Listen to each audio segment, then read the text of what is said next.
सोनम एक ईमानदार और बहुत ही मेहनती लड़की थी। सोनम के माँ बाप बचपन में ही गुजर गए थे। सोनम अपने दादा दादी के साथ एक छोटे से घर में रहती थी। उसके दादा दादी अंधे थे, इसलिए घर का सारा काम सोनम को ही करना पड़ता था। सोनम मेहनत मजदूरी करके अपने दादा दादी और अपना पेट पालती थी। एक दिन सोनम की दादी कहती है कि बेटा सोनम, इधर आओ मेरे पास, तुम कितना सारा काम करती हो छोटी होकर भी। सोनम कहती है, दादी माँ, ये तो मेरा सौभाग्य है, मुझे आपकी सेवा करने का मौका मिला। दादी कहती है, बेटा, हम तुम्हारे लिए कुछ भी नहीं कर पाते, उल्टा हम तुम्हारे ऊपर बोझ बने हुए हैं। सोनम कहती है, दादी माँ, ऐसा क्यों बोल रही हो? दुर्गा माँ सब कुछ ठीक कर देंगी, चिंता मत करो। सोनम दुर्गा माँ की मंदिर में रोज़ पूजा किया करती थी। दुर्गा माँ बोलती है कि हे दुर्गा माँ, हमें इतनी शक्ति दो, मुझे इतनी शक्ति दो, मैं अपने दादा दादी के सारे दुख दूर कर सकूं। अगले दिन सोनम काम पर चली जाती है। सेठ सोनम को बोलता है, इतने दिन तुम कहाँ थी? तुम्हारा कितना सारा काम पड़ा हुआ है, इसे क्या तुम्हारा बाप करेगा? सोनम का सेठ सोनम को किसी न किसी बात पर रोज डांटता रहता था। डांट खाकर बेचारी शाम को अपने घर वापस आ रही थी तो सोनम को रास्ते में दुर्गा माँ का जागरण दिखाई दिया। सोनम हाथ जोड़कर कहती है कि हे दुर्गा माँ, हमारे सारे दुख दूर कर दो। तभी सोनम को थोड़ी दूर पर एक रोशनी दिखाई देती है और वह रोशनी दुर्गा माँ की तस्वीर में से निकल रही थी।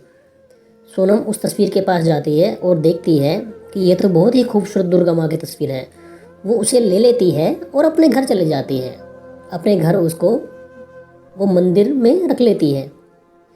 सोनम उस मूर्ति की रोज़ पूरा पूजा करने लग जाती है। अगले दिन जब सोनम काम पर जा रही थी तो उसका एक बस के साथ एक्सीडेंट हो जाता है और उसको बहुत ज़्यादा चोट आ जाती है और वह यह दुख सहन नहीं कर पा रही थी और उसे चिंता होती है कि मेरे दादा दादी का अब ख्याल कौन रखेगा। उधर सोनम के दादा दादी घर पर इंतज़ार कर रहे थे और सोच रहे थे कि वह अब तक क्यों नहीं आई।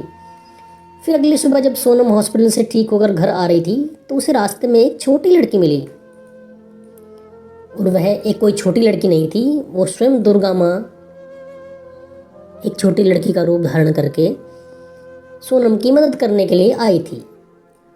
और छोटी लड़की सोनम से कहती है, तुम कौन हो? कहती है कि मेरा नाम सोनम है, मैं लोगों के घरों में काम करके अपने दादा दादी और अपना पेट पालती हूँ।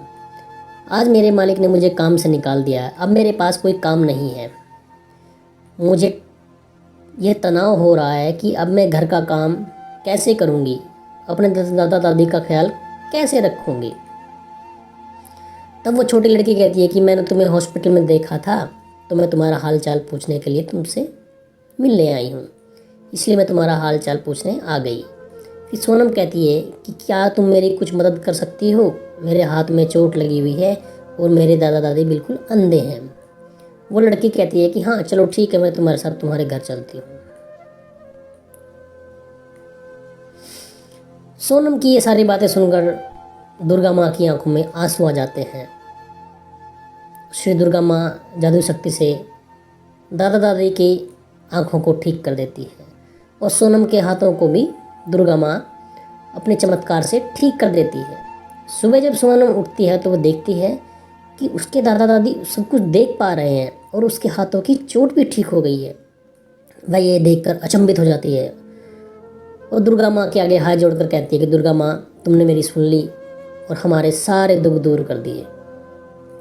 अब दादा दादी कहते हैं कि देखो सोनम, हम भी बिल्कुल ठीक हो गए हैं और दुर्गा माँ ने तुम्हारी पुकार सुन ली और हमें लगता है कि वो लड़की कोई साधारण लड़की नहीं थी, वो स्वयं दुर्गा माँ उस बच्ची का रूप धारण करके हमारे घर में आई थी और हमारे सारे दुखों को दूर करके चली गई।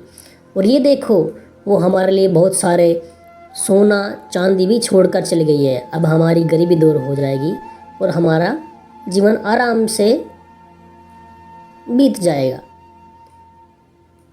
तो दोस्तों, कहानी आपको कैसी लगी हमें कमेंट करके ज़रूर बताएं और दुर्गा माँ का आशीर्वाद पाने के लिए हमारे चैनल को सब्सक्राइब और शेयर करें। धन्यवाद।